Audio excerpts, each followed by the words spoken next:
morning and welcome to this edition of Morning Cafe. My name is Freddie Ndimuli. This is hotter than your coffee. Leo, I got a new helper. Karibu sana. Kindly introduce yourself. Nimekaribia. Well, Fred, thank you very much, and it's a pleasure to be here on TV47 Morning Cafe. Of course, I'm stepping in for Stanley Nyaringita. For those of you who don't know me, my name is Samson Jura. I handle the 4 p.m. news, sometimes 1 p.m. news here on TV47 News Now. And as I have mentioned, it is a pleasure to be here and to be able to talk about what is happening in the country across the borders and beyond. Karibu sana, Jura. And of course, today, big conversations about the mountain, the two sides of the divide in the mountain, plus someone in between. James Gakuya, MP Embakasi North, Joe Mutambu, former MP Mwingi Central, and Geoffrey Ruku, MP Mbeere North, will be in studio to discuss these and other big stories. We'll be looking at their dailies just now, but before that, let's take a look at what else we'll be offering you later.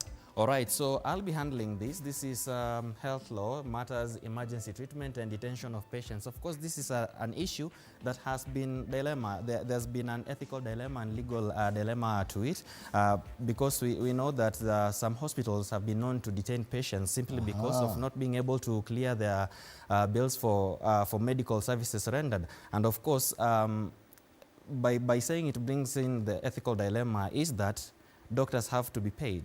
Okay. And patients also have to receive treatment. Okay. So where does we stand? So today I'll be speaking to Ndong Evans, a lawyer who will be dissecting that, and of course to be able to understand the to clear the gray areas on health law matters, emergency treatment and detention of patients. Exactly, what are the legal implications on that matter? So a quick look at the dailies this morning, and we start off with the Star because smart people read the Star.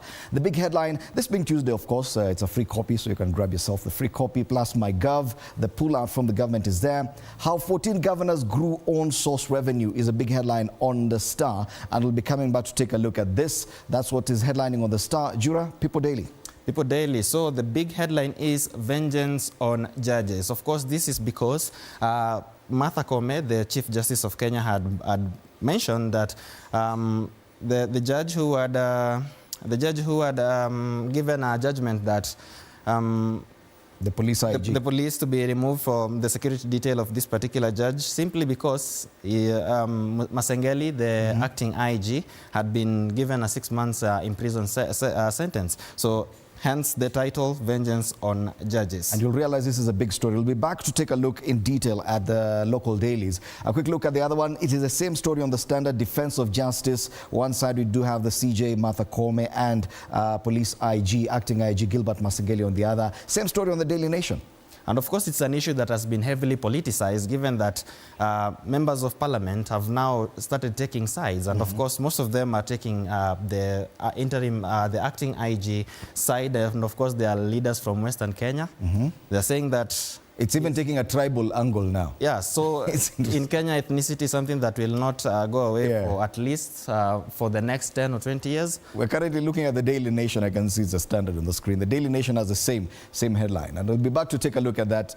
Habari hiyo kwenye ukurasa wa mbele wa Taifa Leo wanasema Inspector Jeuri na sura ya Gilbert Masengeli. Kama uko unamjua, sasa hii sura lazima ikae hapo akilini mwako. Tarejea kuangalia kwa upana zaidi. Matters Business.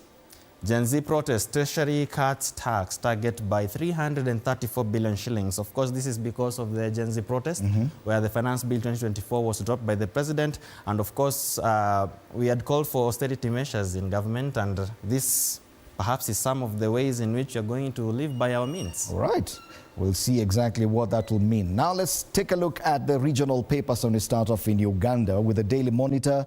Where is he? And Jura, if you take a look at this Daily Monitor regularly, you'll realize that this is the cleanest front page. And we always say that here on Morning Cafe. Right. Of all the regional newspapers, Daily Monitor has a very neat front page. They have one seat there.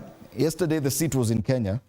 The Deputy President's seat was making news. Today, it's a seat of the Central Bank of Uganda governor. So they say, close to 3 years after the death of former Central Bank Governor Emmanuel Tumusiime Mutebile, President Museveni is yet to name a substantive replacement, raising queries about the delay. Now, the governor who was there, he died. His name was Emmanuel Tumusiime Mutebile. Now, there's one who's been acting for more than 2 years. It's called Atingi Ego. And I don't know what is it with African leaders taking time in filling such positions. Remember, even in Kenya, the DG, Patrick Amoth, the doctor, the Ministry of Health, had been acting for a very long time. And there's no hurry in Africa.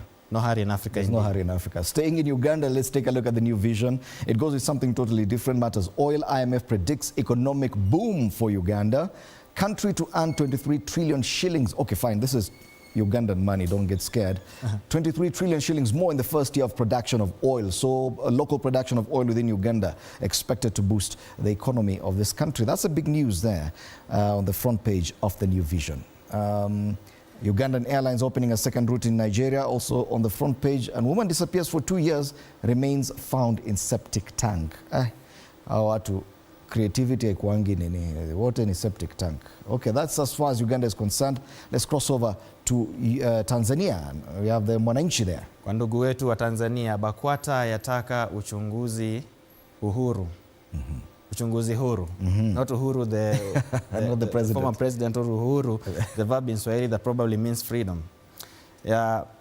Yaungana wadau kukemea kutaka uchunguzi huru kukithiri kwa matukio ya utekaji, mauaji ya raia. Serikali yasema haito wafumbia macho wanaochokoza kwa kufanya matukio hayo. Yaomba wananchi kuwa mabalozi wa amani. Now, abductions and extrajudicial killings are still a big thing. It's been on the front pages of Tanzanian dailies for the past few weeks. Now, you realize that even what is on the front pages of the local dailies has a link to something similar, because the police IG, acting police IG of Kenya, Gilbert Masengeli, the only reason why he was in court was because of the abduction of 3 people.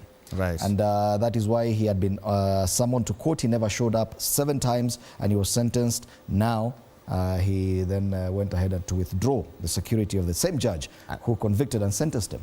And is it a regional problem? Because even in Uganda, we also have the same problems. Could be. But in Tanzania, it is what is featuring on the, I think the entire of last week and this week, it's matters abductions and extrajudicial killings as the big headlines.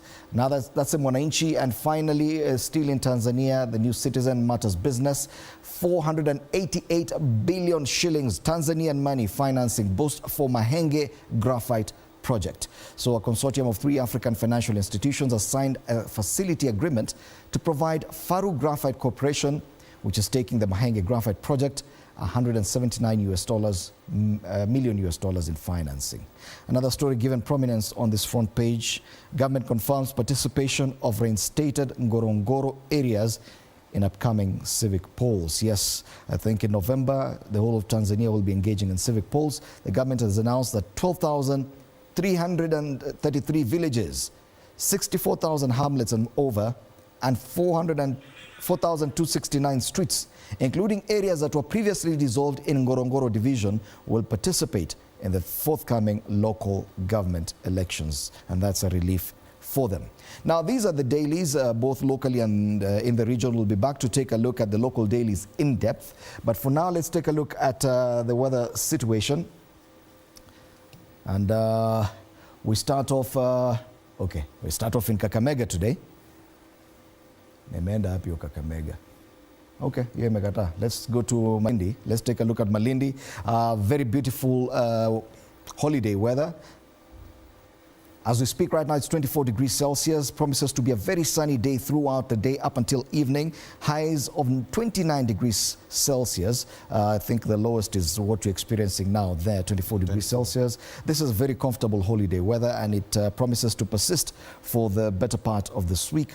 Probably at the weekend, it might change. That's as far as Malindi is concerned. What about in Meru? And of course, we are at 14 degrees at this particular moment, with the lowest being 14, which we are at the moment, and the highest being 24, which will be around 25, which will be around the middle of the day at 2 p.m. To be exact, according to this particular sheet. And Fred, I don't know if you've had this. You've just seen Malindi weather, and you've said it's a holiday weather. And there is this saying that watu wa mtaa normally say that kuna watu wanaenda Malindi for holiday, but kuna mtu ushago kwao ni Malindi. Ni Malindi. Right. Kwao ni holiday. Kwao ni holiday kila wakati. That's the weather, sunny intervals throughout the day. That's in Meru. And finally, let's come back home and take a look what's happening in Nairobi. Yes, and it Nairobi, same promises. situation as Kakamega, 14, and of course the highest being 25. That will be around 3 p.m. And I don't know if you've witnessed since the cold went away in July. We are in September at the moment. It has been very hot during the day. Oh, yes, and dusty.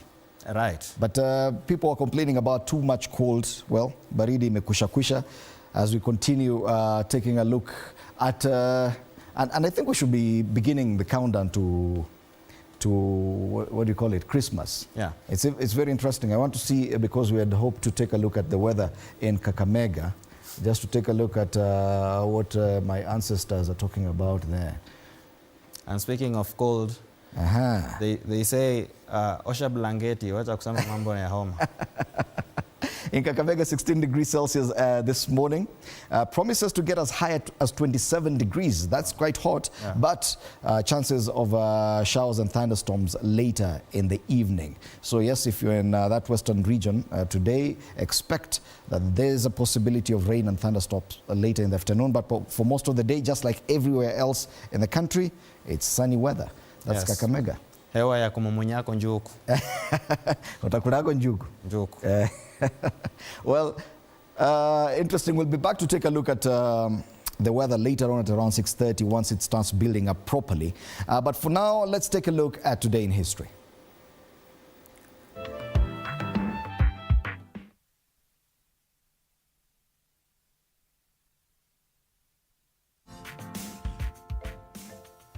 Today in history, 17th September 1964. The Republic of Malawi, then known as Nyasaland, gained independence from the United Kingdom.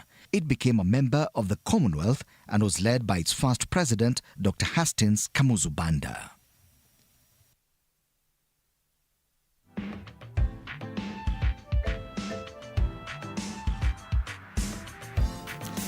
All right, let's take a look at the local dailies now to Patia Yoku.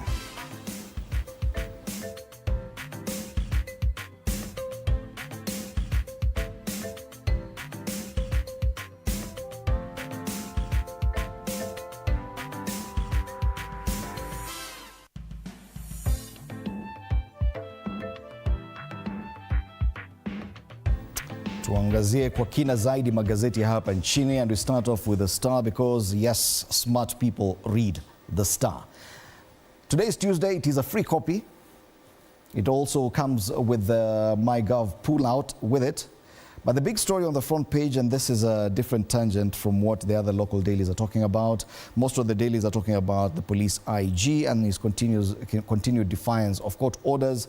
There's no mention of that on this front page of the Star. They talk about how 14 governors grew own Today revenue. in history. Governor Sakaja has grown Nairobi's revenue from 9.23 billion shillings to 12.54 billion shillings. This story is on pages 4 and 5. Now, this is impressive, but in terms of percentages, this is a very small percentage. Given that Nairobi is the capital city, and we expect more from the capital city, given that it's also a gateway to East African business avenues. Yes. Right. So you'll realize that those listed here are those who have most probably doubled or even tripled. For example, Gladys Wanga of Homa Bay, in 2022, the own source revenue was 146 million shillings. Now in 2024, it's grown to 1.2 billion, almost 8 times. Yeah, that's why she is actually at the top of that list. Garissa from 65 million to 268 million shillings. This is a growth of about 400%. That's why they're listed here. You realize the amount that Sakaja has raised is about 3 billion more, but it still doesn't rank among the top 10. Compared to this is child's play. It's because of the improvement. It's about ulikuwa hapa, umeimprove, umedouble au umetriple. Right. Others, Narok, also impressive, from 1.3 billion to 4.75 billion. So in Ndelevo, even Kawira Mwangaza, whose court case comes up this week, from 385, tripled it to 961 billion shillings. I think she might use this in part of her defense, saying that, you see, you don't want me, but I'm still working. I'm working and I'm actually doing something positive. Right. But it's true. If at all it can count anywhere, it should probably. Right. So that's the main story on the front page of the Star today. Other quick highlights on the front page. Tale of a father living in grief after son was killed in protests. Elsewhere, family planned burial after cops release Kware body.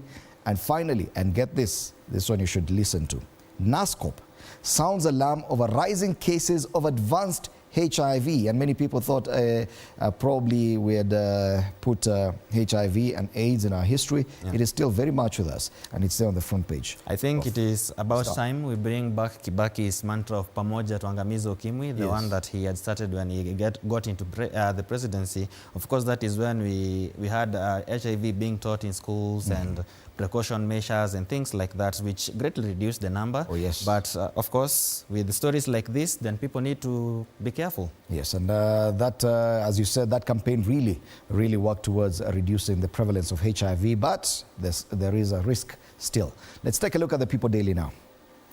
Yes, Ruto eats humble pie on funding. I don't know, People Daily have been on the attacking end for some time now. They were even sanctioned by the Ministry of ICT. Right, after putting up a spirited defense on university fees model against opposition from Gen Zs and parents, President Ruto now forms a team to review the new funding model. Of course, university students are not happy about the changes. And of course, there are many things that people are not happy with that the president is trying to implement. So I think it is, well, he eats humble pie on funding. Yes, he formed yesterday through a Gazette notice about 3 committees, one to consider the loans, one to review the formula used to categorize people in each of the 5 bands for this funding. There's band 5, which is I think those who pay the highest, and band 1, who are considered most needy. So yes, the president has answered your call. He has formed committees to review that whole issue about university funding model. But the big story on the front page of the People Daily is still on the police IG, vengeance on judges. Security of judge who convicted head of police withdrawn even as questions linger over silence by officialdom in the face of shameless denigration of the temple of justice. All right. And you say rule of law, wapi? Hapa ni Kenya. Then you can decide you're not going to obey any court order and nothing will happen to you. Only in Kenya. And if it would have gone down in history books if Masengeli would have taken himself to the Commissioner of Prisons as he was directed by the judge, it would have been something that I don't know if has happened in the African continent, perhaps maybe in Europe. But he's still a convict. He is a convict. He was convicted for contempt of court. Yeah. Something positive on matters sports. And Africa's football boss says while in Kenya that he is happy with country's progress in preparation for the continental events as he leaves Nairobi after CAF Exco meeting. You know, we're actually hosting jointly with Uganda and Tanzania the AFCON tournament in 2027, which is only 3 years away. The Pamoja bid. Yet currently Harambee Stars cannot even play CAF games at home. Like in the World Cup qualifiers match, you have to play in Malawi. The AFCON qualifiers, which was just played recently last week, if I'm not wrong, we played in Uganda. Yeah. So Motsepe was in Kenya yesterday and he gave Kenya a green light ahead of CHAN 2025 and the 2027 AFCON. Are we sure we still have the stadium? Kamarini Stadium, bado ni shamba. So something funny yesterday when Motsepe was speaking, he did say that President Ruto is someone who goes through with his commitment. And there was raining laughter in that room. Oh. Yeah. I think people still remember the 6-month stadium. And that was back in 2013. Right. Okay. Now, there's a very interesting headline on the top strip of this paper. Inasema, how bald-headed men, 2 of them, fought for a comb in a land row. Hawana nywele, walipigania kichana, lakini shida sio nywele wala kichana. Shida ilikuwa ni shamba. This story is on page 3 of the People Daily. Kindly get yourself a copy and read that story. On the Standard, the same story, defense of justice. Yeah, the Chief Justice yesterday came out guns blazing, saying police were out to intimidate judges after the court found their boss guilty of contempt and sentenced him while being just for you can take a look at this manual one. What is required of them, the CJ said they are turning rogue. Now, LSK Vice President Maura Kabata says judicial independence is a cornerstone of justice for all Kenyans. The National Police Service, as a state actor, has a constitutional obligation to comply with the law. Rule of law? Hapa ni Kenya. Yeah, the act of withdrawing the security of a sitting judge following a judicial decision that displeased certain authorities is deeply concerning. This deliberate and punitive measure represents a direct assault on judicial independence, said the CJ Martha Koome on this particular issue. All right. Now, the other big story on the front page of the Standard is matters education. I think we've seen it on the front page of the People Daily. No room for error for varsity fees. New team. A team to review the university funding model has weeks to right the wrongs in sector that is at a crossroads. That's there. But there's a very interesting story here, and it quotes the president while he was in Germany about the Gen Z protest. Someone asked him, why did people go to the streets? And he said, it was fake news. This was because of fake news. There was a lot of fake news, and those people were consuming fake news. That's why they went on the streets. So when we clarified, they didn't go to the streets. I think our president draws inspiration from another president that was president. I don't know if it will take the same trajectory if our president will also be the president who was fighting was each and every time speaking of fake news. Okay, fake news. I say, speaking to a German news outlet, the president said it was misinformation that fund the Gen Z demos, saying they stopped once it was corrected. Do you agree with that assessment? But it is true, the protest did stop. The last one we had was in August, the 8th, the Nane one.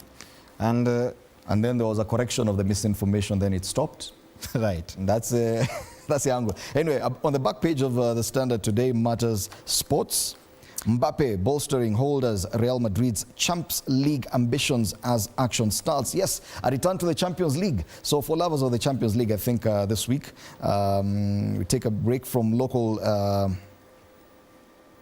home-based leagues. And Juventus will be hosting PS Eindhoven tonight. Young Boys versus Aston Villa, Bayern, Dinamo Zagreb, AC Milan hosting Liverpool, Real Madrid versus Stuttgart, and Sporting Lisbon versus Lille. Yeah, and of course, it is not in the dailies, but Mbappe has been at crossroads with his former club PSG in regards to payment, and UEFA had suggested that they would enter to intervene into the matter and at least arbitrate so that they're able to part ways without the kelele mitandaoni. All right. But he refused. Watu lazima walipwe bwana. Watu lazima kazi unafanya lazima ulipwe. On the Daily Nation, same story, rogue police boss, a picture, and the picture they chose of this gentleman on the front page. Anakatue James mmoja mzii. But I read some sort of melancholy on his face. They talk about intimidation. Can you imagine facing someone like this? Anagaru akutu sawa. Police chief has been ignoring court summons over 3 missing men. Now, this face, it just shows you, as in, he's not moved at all. He doesn't look like he's moved by all this noise about him not obeying court orders. It's the front page of the Daily Nation. But it is a president that has been set by even previous police bosses and other key figures in society. So they say sheria ina wenyewe. All right. Well, that's a big story, and of course it forms a big discussion. Plus the other story given prominence on this front page, 634 billion shilling Adani Powerlines deal signals costly electricity. Now, this has nothing to do with JKIA. Last week we were talking about Adani JKIA. Now, this one is about electricity.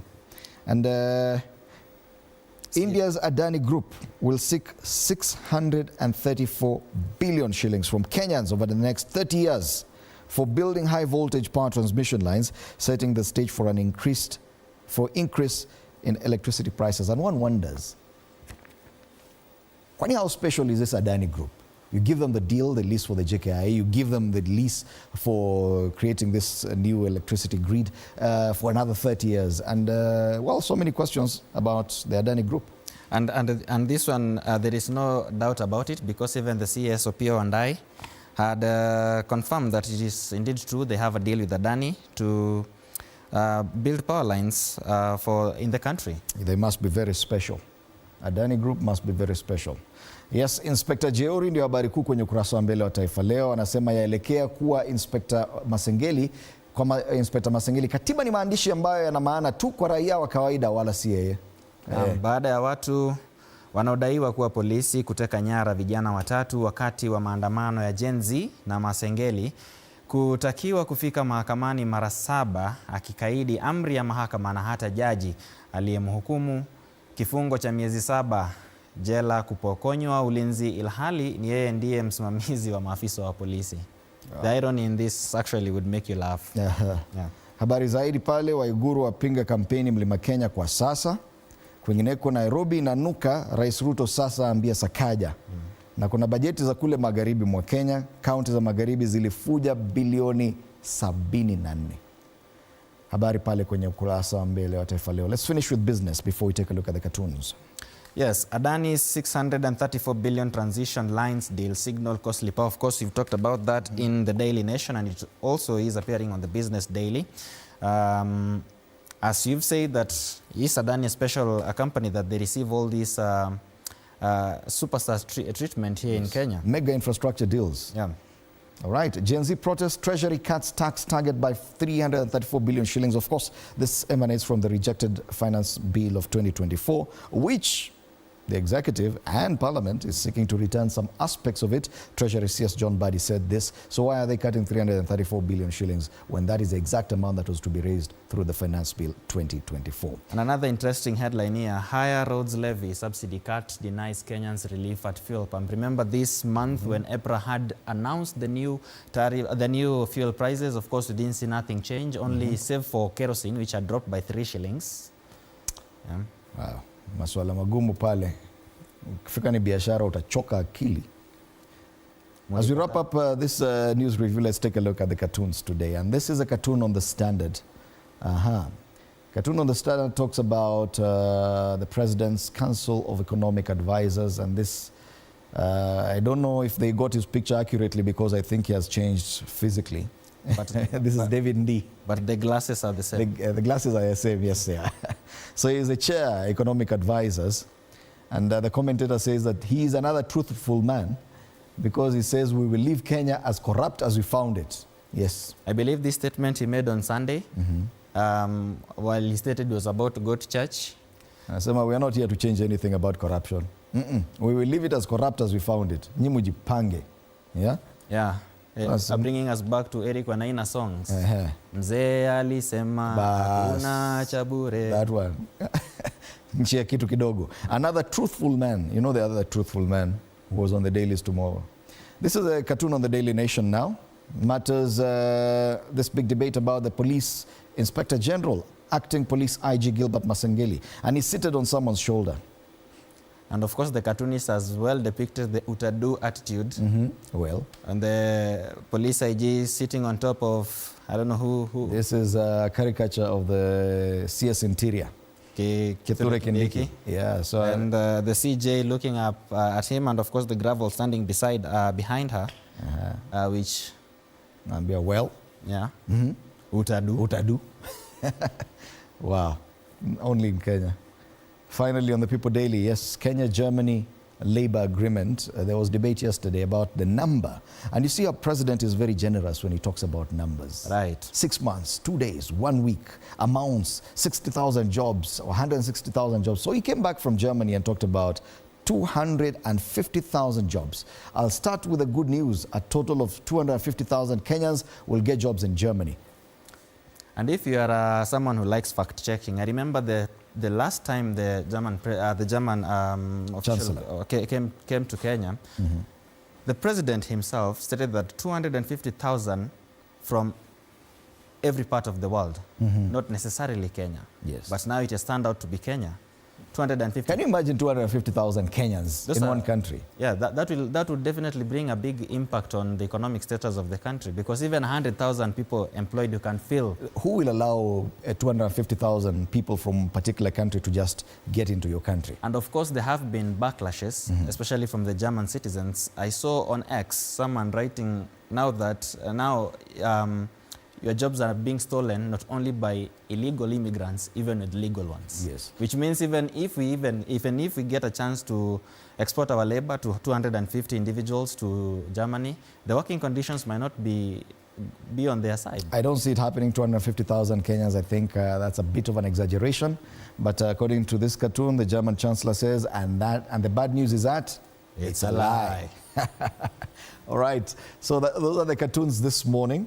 And we'll be looking at some of these discussions with our panelists. Of course, after the break, State of the Nation, James Gakuya, MP Mbakasi North, Joe Mutambo, former MP Mwingi Central, and Geoffrey Ruku, MP Mbeere North, will be in studio for that discussion. Do stand by for that. Later on, at 8 a.m. to 9 a.m., I will be having a discussion with Ben Ndong Evans, of course, with matters to do with emergency treatment and detention of patients. As I had mentioned, this is an issue that has caused a lot of confusion. Is it an ethical issue? Is it an illegal issue? And of course, the lawyer will be helping us dissect that and be able to iron out the small details and be able to understand what to do when you are found or you find yourself, you and your kith or kin, in such situations. can you even seek legal redress if things don't go your way as far as this is concerned? Do stand by for all these conversations up until 10 a.m. And of course, you can be part of them through our social media pages on X at TV47 News as a handle, and on Facebook, TV47 Kenya. My handle on X is at Fred Ndimuli. And my handle on X is at OJ Samsons, and Samson Jira on the rest, of course, Twitter, and of course, Facebook, and on IG. All right, time for us to take a break. We'll be back with more.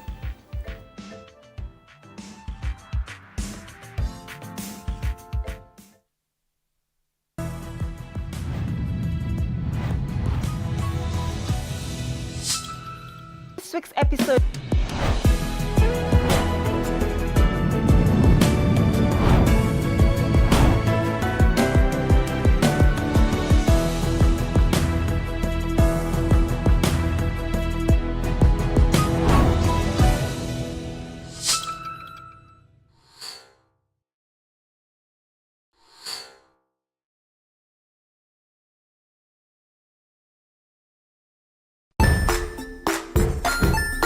Hey there, friends! Welcome to Kids on the Block, where fun and imagination come alive. We dive into magical world filled with exciting adventures and awesome friends. What position were you in? I was number 2. What position were you? Number 1. He decided to cross the bridge by his house and look for food on the other side. We're going to do half cup of chocolate chips, and the other one, we're going to do half cup of the blueberries. So, grab your imagination hats and get ready to explore with us. Join us every Saturday at 9 a.m. for new friends, amazing stories, and tons of laughter.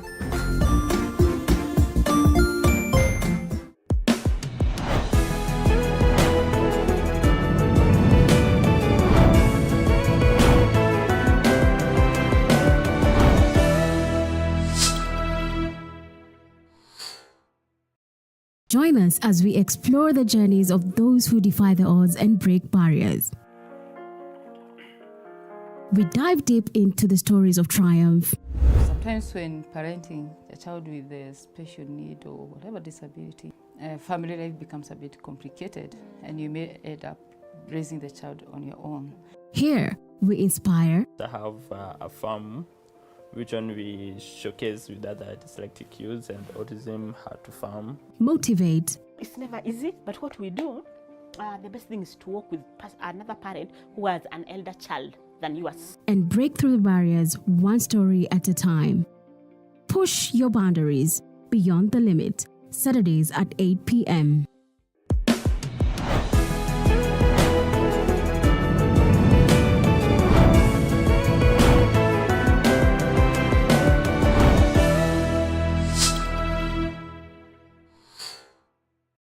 The Grind, where business meets brilliance. It's not just about the ideas. I was working as a shampoo boy. I used to wash clients' hair on the sink. It's about making them happen. From big wins. In primary school, when we would be asked what people want to be, I was categorical that I want to be a nurse. To hard lessons, The consoles change, the gaming equipment keep changing. we cover it all. Tune in to The Grind, where every episode is packed with insights, The person who is serving customers, always be a customer-centric. strategies, When you pay attention to detail, you get luxury items. and stories to fuel your ambition. Don't just dream it, grind it. Mondays at 7:30 p.m.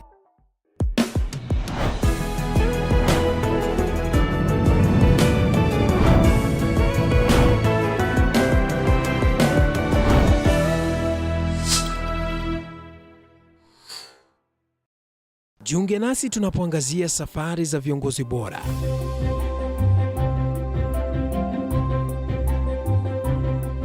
Kutoka kwa ushindi mkubwa hadi masomo magumu. Wakati wetu kwamba wasichana si wa kusoma, ni wa kuolewa, ng'ombe ipatikane, wazazi wakuwa watajiri. Tunashughulikia yote. I wish I were a better investor. My parents taught me how to look for things for myself. Tazama Mfahamu Kiongozi, ambapo kila kipindi kimejaa maarifa, mikakati na hadithi za kukuza azma yako. For me to succeed, I have to fight. Kila Alhamisi saa 1:30.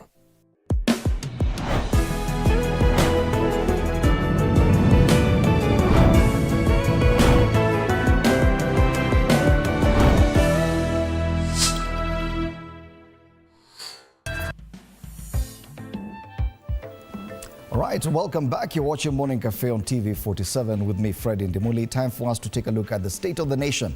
The big news that could be on the dailies or beyond. Of course, the dailies this morning are focusing more on what is happening with the police IG and the judiciary. Defense of justice is a story on the front page of the Standard. Rogue police boss, the story on the front page of the Daily Nation. It's also on the front pages of the People Daily and Taifa Leo this morning.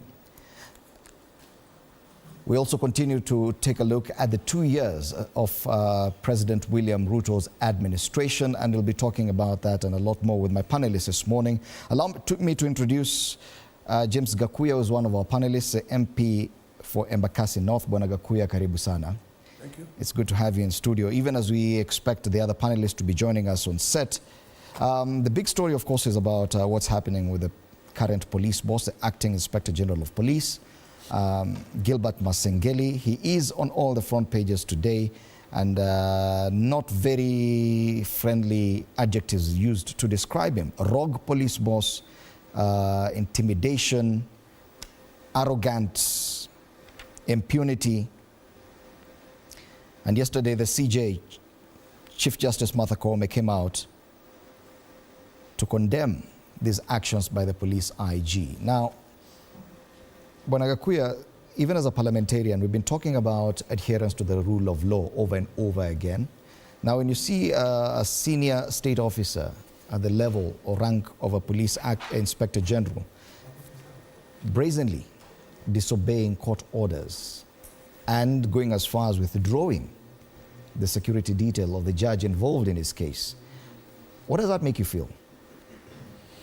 Thank you very much, Demore, and allow me to salute viewers who are watching us this morning. Coming to that aspect, I would like to say that the Constitution abides everybody, and nobody is above the law. And in this case, it appears to be an impunity of the highest order to see the law enforcers are the one at the front line to disobey court's directions. In this case, it tells you this country has two tires. There are a tire of the untouchables, and there are tires of those who belong to the Constitution. And this, to me, is a very bad situation. Mm-hmm. The laws are made to protect and serve everybody, including the head of state. Mm-hmm. And therefore, no single officer, no matter what level he is above the law. And it is very unfortunate to see an acting IG disobeying the law. This is an indication which also gives a very bad perception to the to that particular field. Because as a head of that particular police force, it is unfortunate that he's giving a very bad picture to his followers, or to his juniors, because the juniors will follow the same order of the boss. And in this case, it tells you, then we have the wrong people in their positions, because such an IG deserved to have resigned like yesterday, because he is not there to serve the people, but he looks to be there to serve other masters. Okay. Because I believe IG failure to obey the court orders, it tells you he's enjoying other powers that are beyond our eyes. Okay. And in this case, I would say the head of state has been very clear that in fact we should all obey the law of the land, and therefore the acting IG is not exceptional in this one. And I would like to say it has been a routine where some other previous police bosses has also ignored the same law.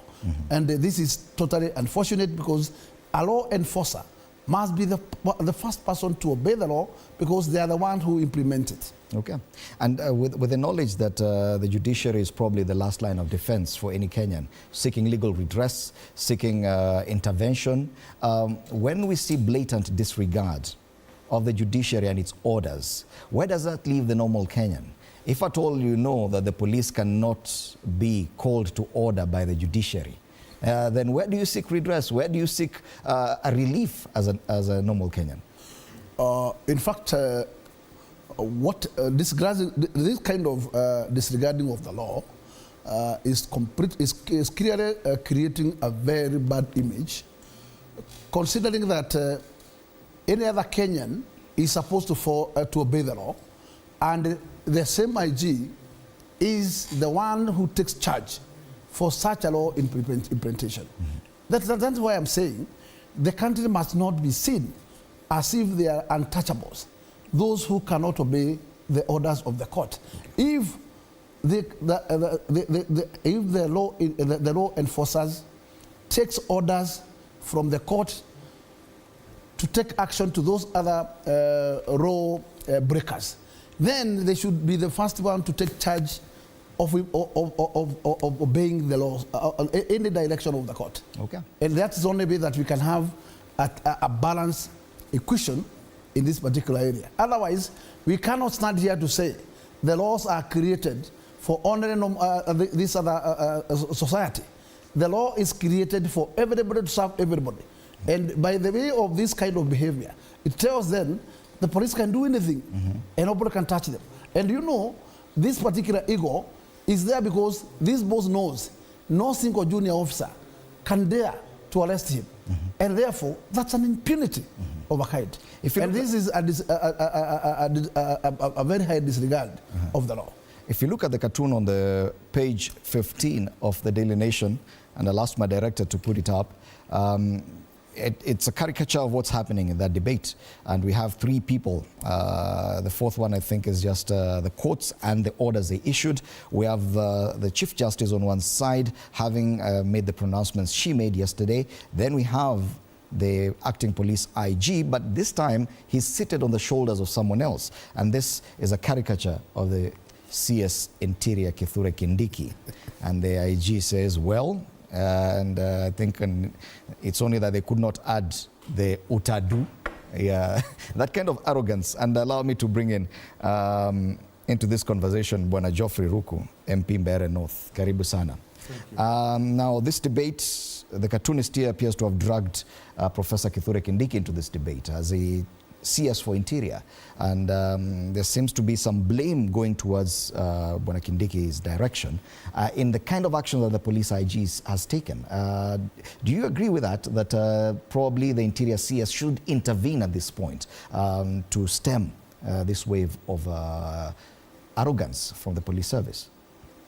Kenya is a country of rule of law. We are not a banana republic, and where we don't obey court orders or court direction, we can slide slowly into anarchy. we have to respect the rule of law. And what the court has said should be respected. So I know the acting IG, I know him, he's a good man. The right thing to do is to respect the court ruling. And if he's not the one who did not obey the court summons, we should be able to see him coming out and saying that, yes, we are on the wrong side of the law. And let there be what is necessary for justice to be seen to be done. You know, justice should not only be done, but it should be seen to be done. We cannot at all at any given time say is the acting IG of the Republic of Kenya, and therefore he can't obey court summon and court orders. He can't go to industrial prisons or to committee prisons. We have to obey court orders for this to be a civil democratic society. We must ensure law is followed. But Bonaruku, we already appear to be at a point where there's a standoff. That the judiciary may issue orders which have to be implemented by the police themselves.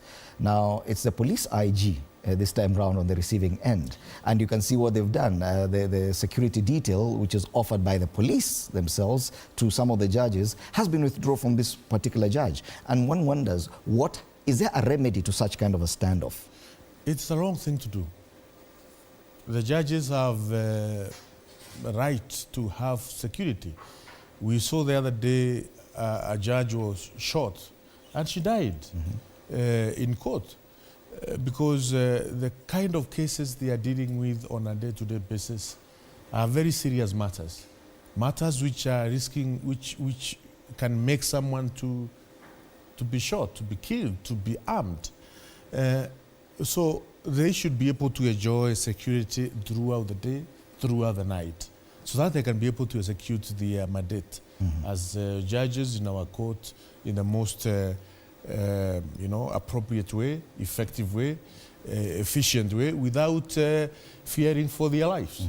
So I think it's the wrong thing to withdraw security for the judge who issued these orders. He was just doing his job. He was following the rule of law. I think we should not be seeing this kind of direction. And we are going back to Parliament today. I think the committee in charge of security and internal administration should summon the acting IG as quickly as possible. And if he fails to appear in that committee, then they should issue an arrest warrant as soon as possible. If issuing an arrest warrant by the parliament is the same problem the judiciary is facing. And many Kenyans are wondering, so who can call the police IG to order, if at all the judiciary cannot? I believe we have only 2 tiers from the IG. And the next tier is the minister in charge. And if the minister in charge found it difficult for him, then he need to ask his boss to ask the IG either to resign, because this is the best he should do. If you become along in your line of duty, then I think that you don't qualify to be an officer to serve the people. And the best is to resign. How can you withdraw the security for a judge because she has made a verdict against you? This is totally impunity. And we cannot allow a country which is a democratic country to proceed in this kind of business, because it is totally a sign of banana republic.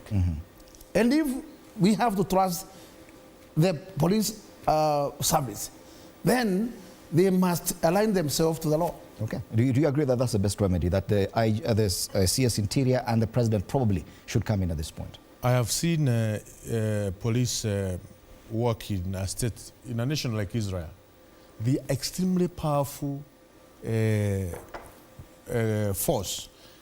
They arrest even a sitting prime minister.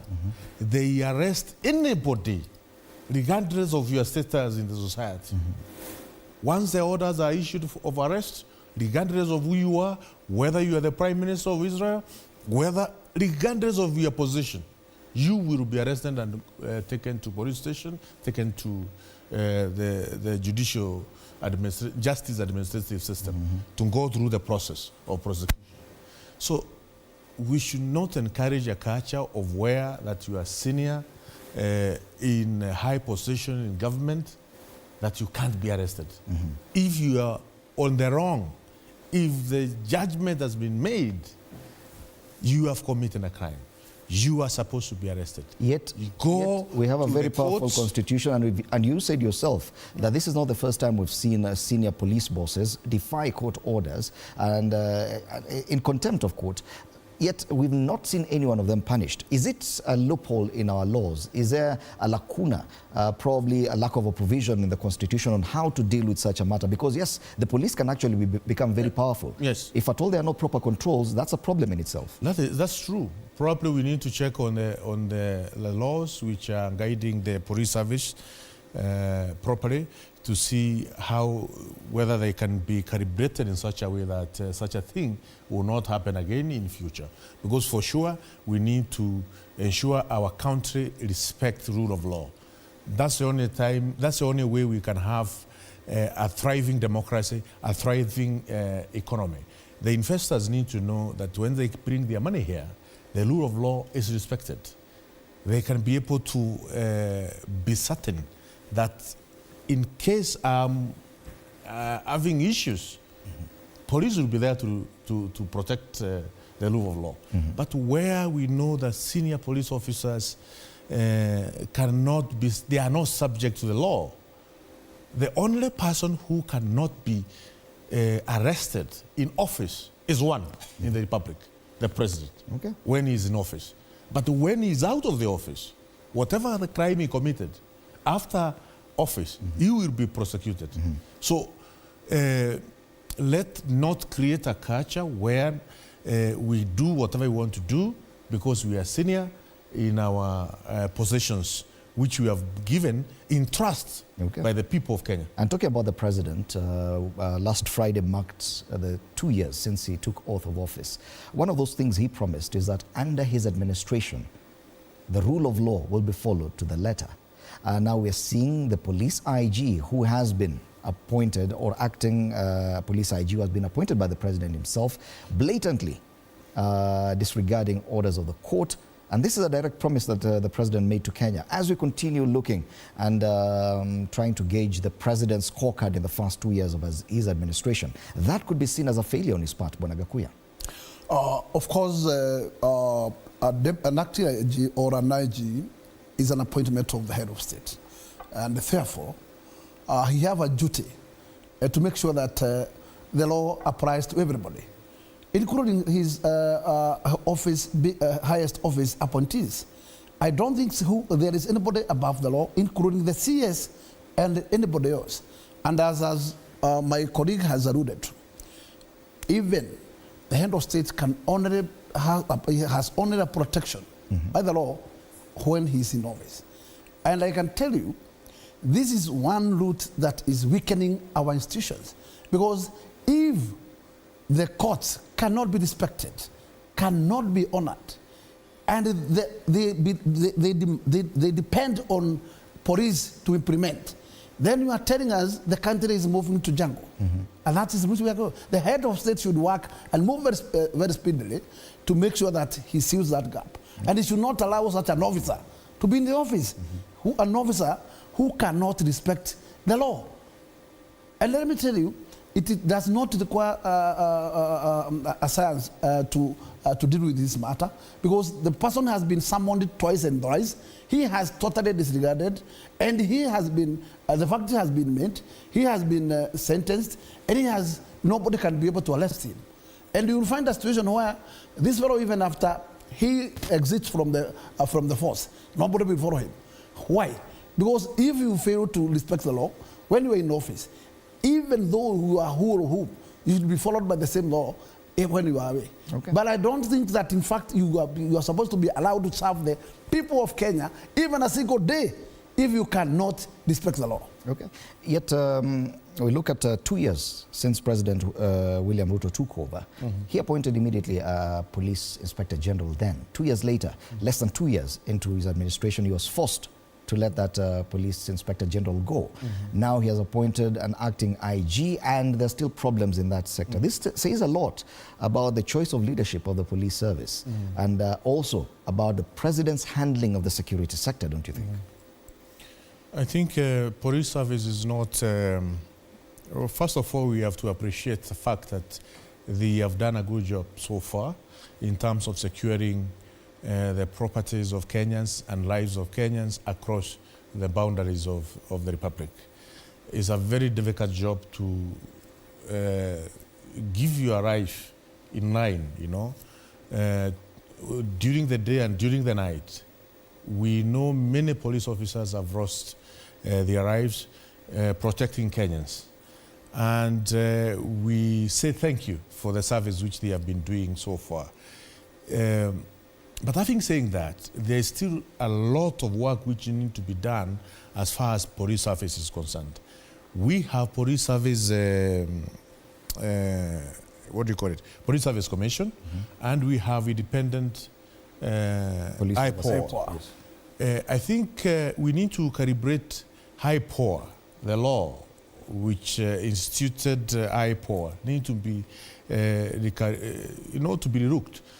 Because most of the police officers today refrain themselves too much in handling issues which come their way on a day-to-day basis because they fear to be seriously reprimanded by IPOA. IPOA has watered down to some extent the resilience, the commitment within the police service. To some extent, true is a good check and balance system which has been put in place by IPOA. It's a good one, but at the same time, it should not demoralize, demotivate, and always ensure the police are checking their back, whatever they are trying to do to secure the properties of Kenyans and to secure the lives of Kenyans. So I think there's still room for improvement. There's still a lot of work which we need to do. Yet the president himself raised some concerns, even before he became president, about some rogue police units. And I remember that he mentioned a unit that was within the DCI that was being misused for political purposes. And if at all you say IPOA may be a bit unnecessary to some extent, don't you think that that is the same problem that the president was trying to remedy, that there's some people within the police service who could possibly go rogue, and without the IPOA, there's no one else to check their behavior? I'm not saying IPOA is unnecessary. I'm just saying a situation where, for instance, we saw during the demonstrations, police were air-pressed. They were watching the supermarket being looted for hours without doing completely nothing. So we should not be in a situation whereby we have a nation, in case of a riot, that police have no power to ensure they can secure their property.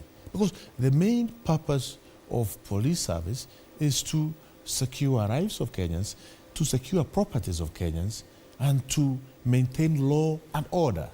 So in case there's no order, supermarkets are looted when police are sitting and watching. It's just like they are supervising how the fridges and TV from the supermarket are being carried by whoever is able to get in and route.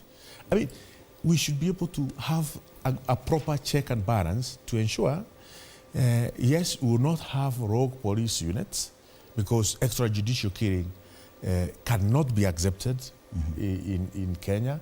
We cannot allow it to be continuing in Kenya. But at the same time, let's see properties of Kenyans being protected by police. Let's see lives of Kenyans being protected by police. Let's see police service which is able to maintain law and order at every single moment. Right. And the big story today on all the front pages is this standoff between the police the acting inspector of police, Gilbert Masengeli, and the judiciary, with the Chief Justice yesterday issuing a statement condemning the continued defiance of court orders and an apparent attack on the judiciary, with reports that the security detail of the judge who convicted and sentenced the acting police IG to 6 months in prison for contempt of court, his security being withdrawn. And we're just about to take a break. We'll be back to continue discussing this, but a quick look at the big dailies this morning. Rogue police boss on the Daily Nation, Defense of Justice, similar story on the Standard, vengeance on judges on the People Daily, and on Taifa Leo we're talking about Inspector Jeuri. Habari kuu pale kwenye ukurasa wa mbele wa Taifa Leo. Let's now take a break. We'll be back to continue this discussion. We'll also touch on the politics of Mlima when you come back.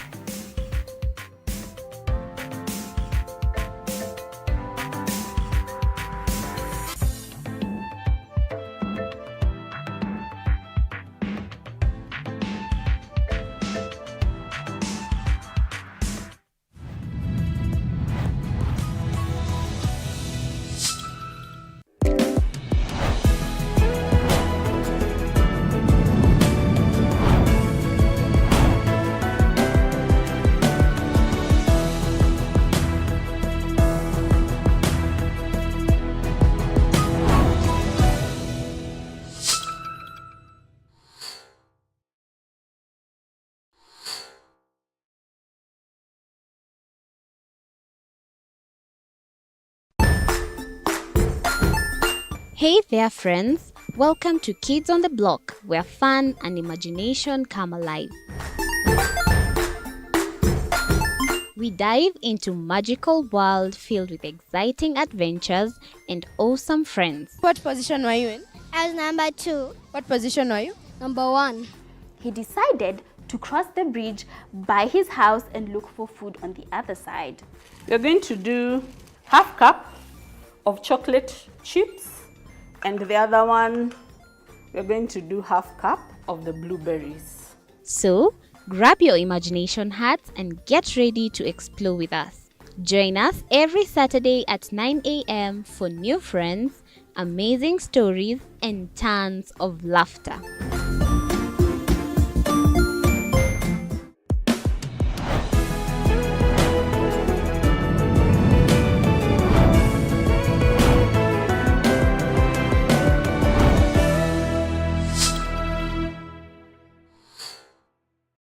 Join us as we explore the journeys of those who defy the odds and break barriers. We dive deep into the stories of triumph. Sometimes when parenting a child with a special need or whatever disability, family life becomes a bit complicated and you may end up raising the child on your own. Here, we inspire. I have a farm which one we showcase with other dyslexic youths and autism, how to farm. Motivate. It's never easy, but what we do, the best thing is to work with another parent who has an elder child than yours. And break through the barriers one story at a time. Push your boundaries beyond the limit. Saturdays at 8 p.m.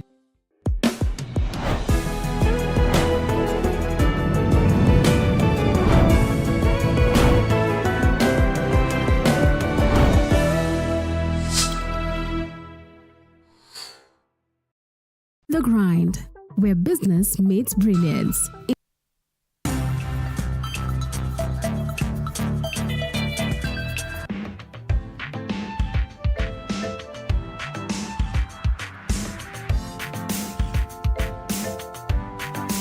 On TV 47 with me, Fred Indimuli. Continue looking at the big headlines this morning with MPs James Gakuya of Embakasi North and Geoffrey Ruku of Mbeere North.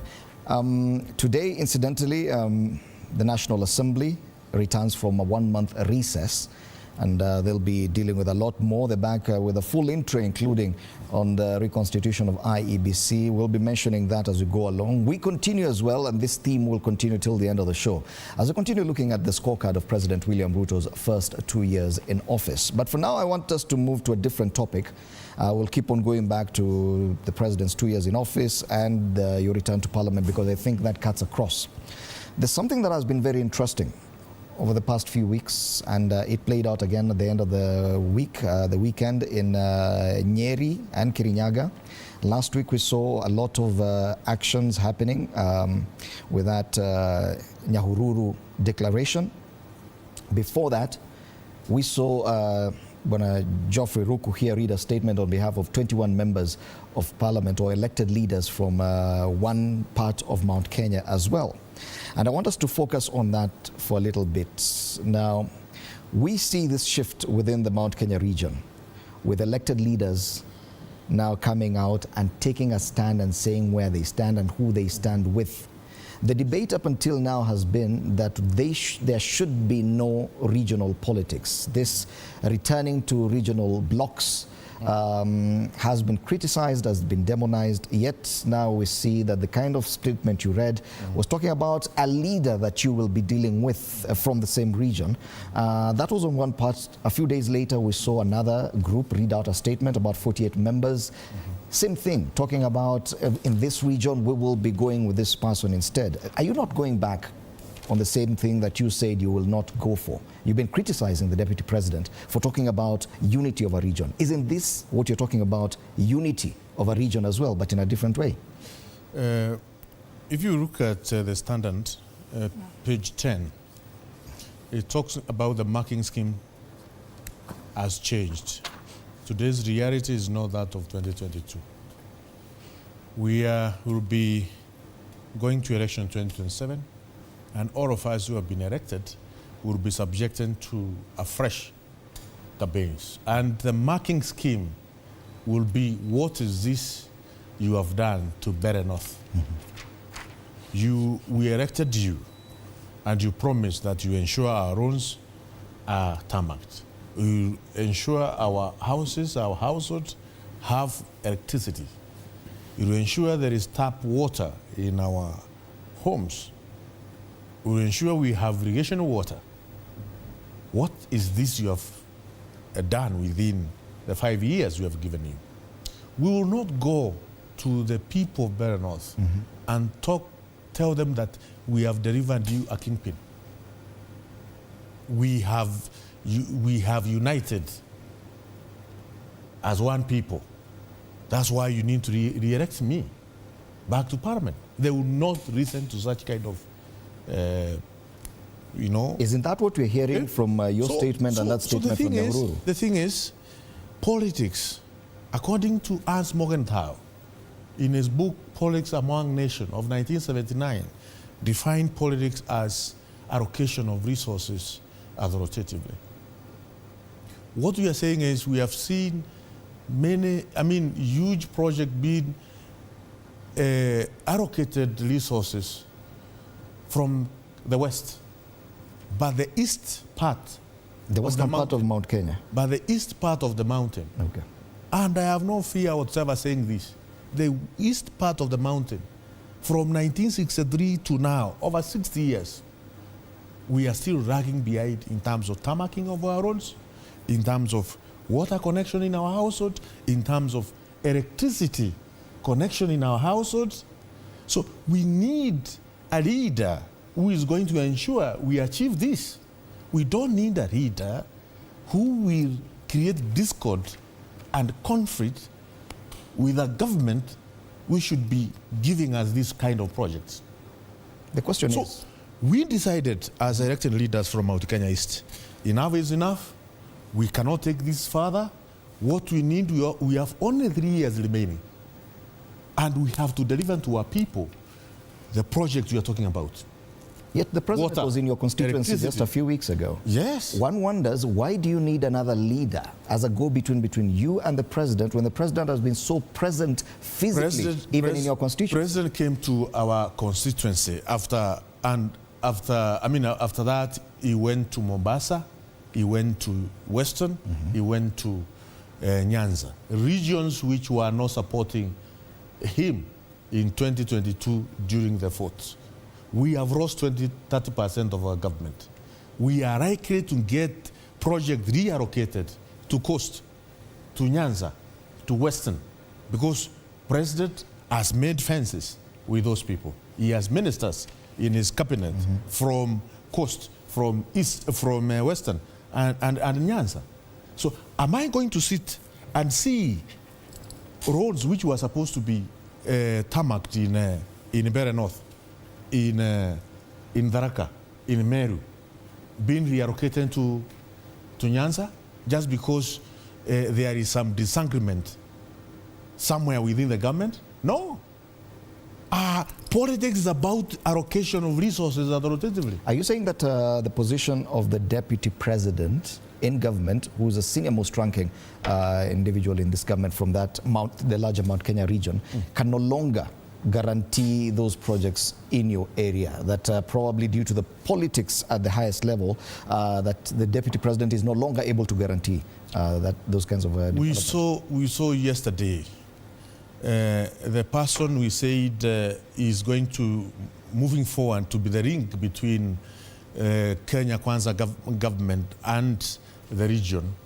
We saw him doing exactly what we told him to start doing. More pricing about the project, seeing the implementation of the project, how they are going, discussing with the contractors if they are facing any difficulties in terms of probably risk of funding to those projects. We need to see our project within our region being fast-tracked. Has the deputy president been doing the same? I have not seen deputy president in my constituency visiting a project. I have seen him in a church function. We need to see projects.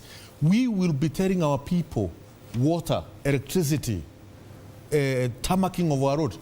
Tell me, my brother, how come from 1963, a constituency which I represent of 771 square kilometers has that 8 kilometers of road? And we are in the mountain. And this mountain has produced 3 government: Jomo Kenyatta government, Mwai Kibaki government, Uhuru Kenyatta government. We had a vice president there, and also we have a deputy president. And I'm representing a constituency which has only that 8 kilometers of tarmac, and it is 771 square kilometers. The constituency which my brother represents, if it was to be put in my constituency, it will be like 100 or more than 100 times. Okay? In my constituency. We are talking about electricity connectivity in my constituency. It's less than 20% connectivity.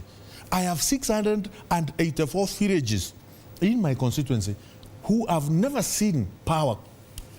Multiply that by 100 households per village. How many households are those who are in darkness? Okay. Should this be the narrative? Should I be moving around talking about kingship? We are not interested in any kingship. We are interested in projects. We are interested in projects. We want to see implementation of water project. We want to see implementation of tarmacking of our roads.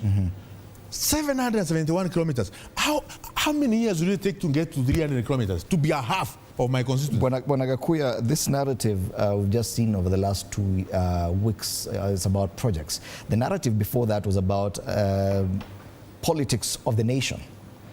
Do you agree that they are genuine? And I'm talking about these 2 groups. Allow me to put them aside for now, leaders from Mount Kenya East and the ones who met in Nyahururu. Do you agree with them that the narrative now is about lack of development projects in their areas? And the answer is no, and big no. And if there is an area which has benefited with the highest positions, is Meru. Remember during Kibaki, we had a minister for finance, who was Mwelalia. And we had a minister for energy, who was Karaito Mulungi. In the whole scope of Kibaki. And just go to Meru, you see magnitude projects of loads done during Karaito Mulungi time. Nobody can stand to say that the area has been left behind because of an ulterior motive. The failure of development belongs to the holder of the baton. Who is the member? Today, you cannot tell us that you are the budget appropriator. And then you depend on the deputy president's office to seek for development. Because even deputy president depends on parliament to give him, to allocate the funds to him. Even the hand of state he depends on the parliament to allocate funds to him. And therefore, a member of parliament has the power to appropriate resources. And if there is anything to do with the implementation of projects, the implementation of projects are the projects that has been allocated fund by the same parliament. And if we want to push for projects, you know who is the budget chair. And that's the person to look, not the deputy president. That's the way. Okay. Because the appropriation of projects is within the powers of this member of parliament, but not the executive. The borrow is the other way around. This is just politics, and I can tell you in the morning, there is nothing praying the size here. This is just Mount Kenya politics, and this is a politics to diffuse the current popular ground of deputy president. Okay. I can tell you, this matter has just come of the head of state going around the whole of Mount Kenya and the whole scope of Kisii, Rift Valley, and Kisumu. And I am telling you, probably there was a shock of the current popular of Rigiji. And this is purely a route to diffuse his popularity. Okay. And nothing else. And I can tell you for sure, the baton is not with them. The baton to decide who will be the people's representative is the people, and not them. And I believe that, in fact, they understand who has the score. Because if you need to tell us, you need somebody who will be able to spearhead projects. Then you are telling us totally different. Because we are also constitutional holders, and we know how it operates. He has his own kitty. That kitty of his is not controlled by any other person. He's the one to dictate in his committee the project to be implemented to his area. Any other project that's not within his CDF, then the governor has his portion. And the national government has its own portion. But let me tell you, there's no any other funds that are anywhere else. The funds must be part of the appropriated funds within the budget range. Okay. Yes. So what exactly do you expect the CS for Interior to do? He has no budget directly for development, and as Bwanagakuya rightly puts it, development either from through the NGCDF or through appropriations in budget, which is still a parliamentary function. Tell me, Ndumuli, why is it that when Keno Moranga Road gets dual carriage, Mount Kenya is sorted, whereas we don't have tarmac road from Gikuyari all the way to Ishiara, from Shiakariga all the way to Marimanthi, Meru. Tell me, when Keno dual carriage is done all the way to Nyeri and Pasinyeri, but at the same time, we don't have dual carriage going from Keno, from Makutano, all the way to Embu, to Meru, to Ishuru. Does it mean huge, fat project can only be implemented in the west of the mountain? Tell me, how many dams do we have in Meru? How many dams do we have in Tharaka-Nithi? How many dams do we have in Embu? We have Karimeno, which has been constructed here. Huge amount of money allocated for such kind of dam. We have Dhiba Dam, which has been constructed. Does it mean the people of Tharaka-Nithi, the people of Meru, the people of Embu County, they don't want irrigation projects? Are those projects implemented by CDF? Are those projects implemented by the county government? Those projects are implemented by the national government. And we are through budget trends. From 1960 to now, all fat projects of the mountain are always implemented within the Mount Kenya West. And I'm telling the people of Embu County, the people of Tharaka-Nithi County, the people of Meru County, even the people of Kirinyaga County and the people of Isiolo, our time has come. 60, 70 members of parliament have agreed in one voice for the first time. They are facing east. We have never been supported by our cousin from the west. And time has come for them to support us moving forward. Are you saying that even the declaration in Nyahururu had a lot to do with the lack of development in Mount Kenya East? No.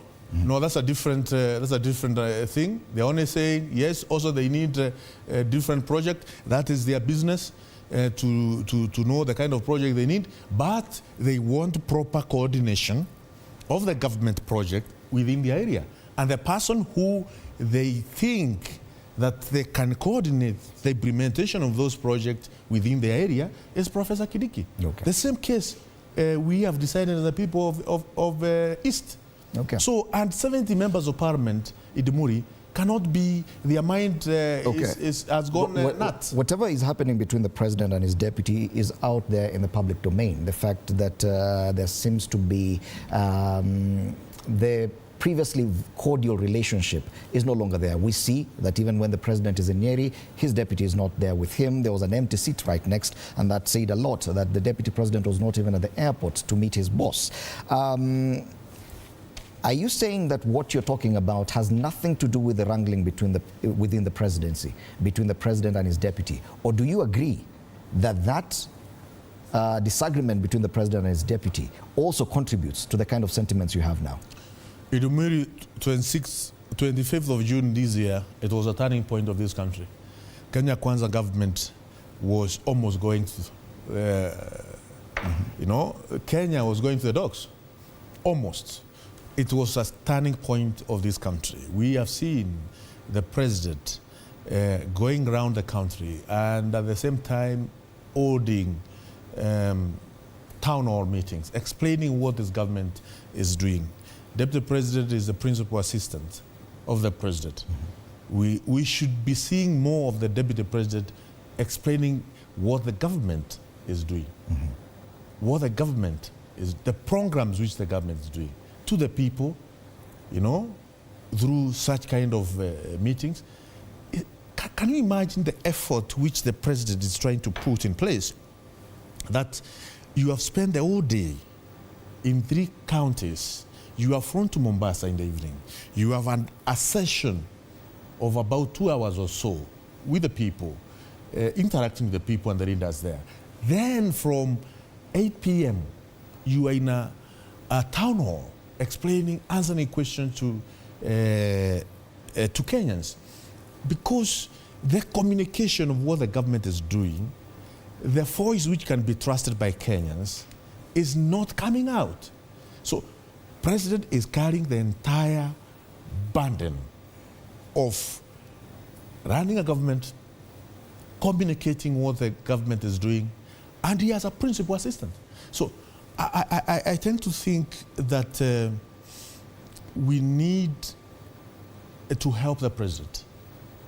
And that is what the elected leaders, 70 elected leaders from Mount Kenya East and Mount Kenya West, have come together and said, for within our region, for the president not to carry all the burden because his principal assistant is very much interested in kingship of the area. Let him continue with the kingship politics, but also let have a link which can explain the implementation and the works of government properly to the people. And we saw Professor Kidiki yesterday doing exactly that. And we are going to see more of him doing that. I watched a video of you a few months ago. But the deputy president can proceed with kingship. You are on record. We have no problem with his kingship. You are on record. But we want to see development projects. A few months ago, Bonaruku, you were on record saying that no one should oppose the deputy president.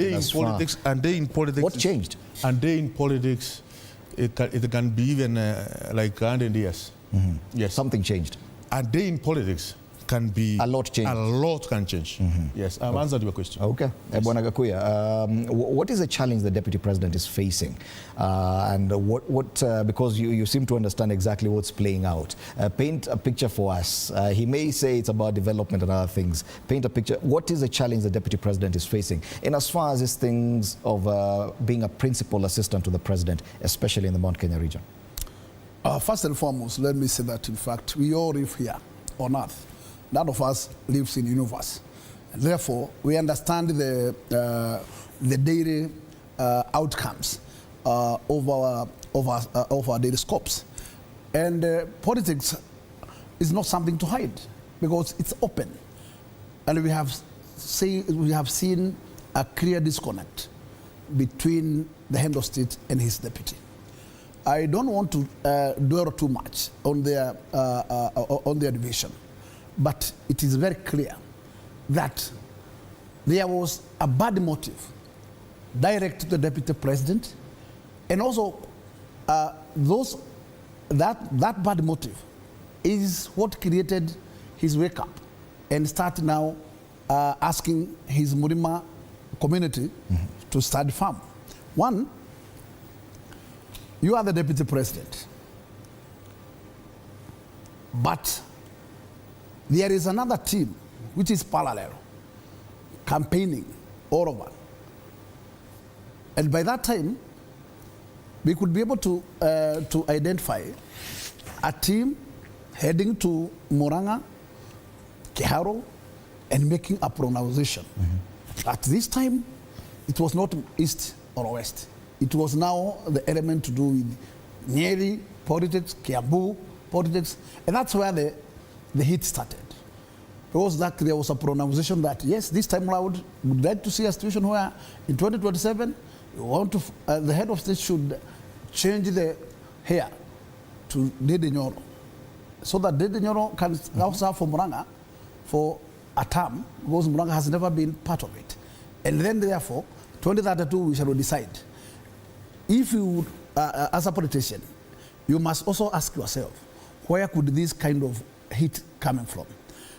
And thereafter, that heat came to an end. But there was a situation where there was a Gen Z. That whole saga was directed to the deputy president to tarnish him and to look as if he's the one heading to overthrow the government. The NIS, the DCI, and those who are trusted to what we call investigations, they have done their work. They have found zero linkage to that. But in fact, the taint is still there, because even today you hear the majority leader of the House telling the public that we shall name those who are about to overthrow the government. But we would like us to ask ourselves. The blame was taken to the former president Uhuru Muigai Kenyatta and Gachagua in that particular case. And where things has gone wrong is from that scope. And thereafter, we have seen another relationship between the head of state with his deputy. But after they went around the country, when they were in Bungoma, one who is majority leader came out very clear in the presence of the head of state, demeaning the deputy president. Such a situation tells you that, in fact, within there is a gang of team which does want to see you climbing up. And I can tell you for sure, as much as there is a serious blame that Gachagua is trying to whip Mount Kenya to set it, because that has been the rumor, I can tell you there is nothing like that, such an election. And Gachagua has never indicated that he's mobilizing Murima to be united for him to take them elsewhere. There's no such a decision. But today, the decision is casted that we must substitute Gachagua in 2027. And that's why the star of Kindiki has been now brought in. This is to say now, the idea of Dede Nyoro has been dropped. And now, the star is now Kindiki, which is okay. But what I can tell my good friend is that, in fact, for the first time in the history, they want to split Murima to go the same way that Lujas has been always supporting, which is okay. If they decide that is the route to go, it's upon to them.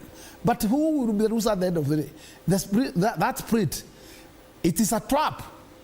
And if the Mount Kenya will buy the trap, it's good for them. But I can tell you for sure in the Muri, the public will decide their destiny. Because their destiny will not be decided by few.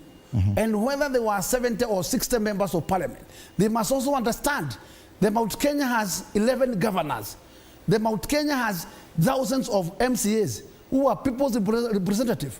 And therefore, not a single group of members of parliament can decide the destiny of Mount Kenya. And in this case, I would say, this is politics. And you play politics, and we equally play politics. Okay. We're talking about 2027 and the fact that this debate about the possibility of the removal of the deputy president has been very alive, especially among members of the National Assembly. Do you support the push for the removal of the deputy president or for replacement? In Muri, we are not interested in removing the deputy president. He's the deputy president of the Republic of Kenya.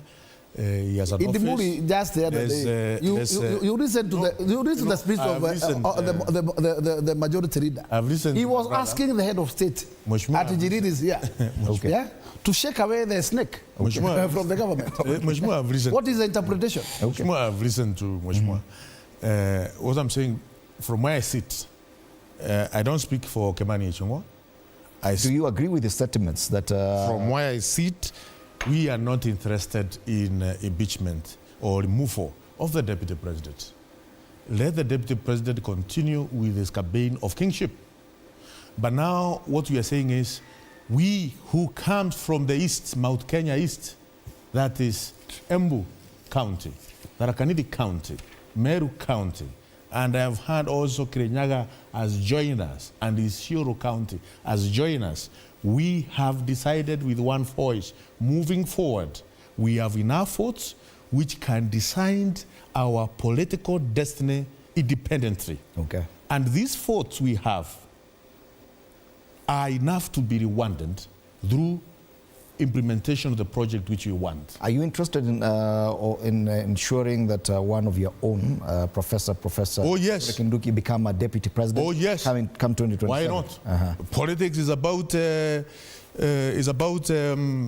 it happens sooner. If it's happened, well and good. If it happens sooner, how will it happen sooner?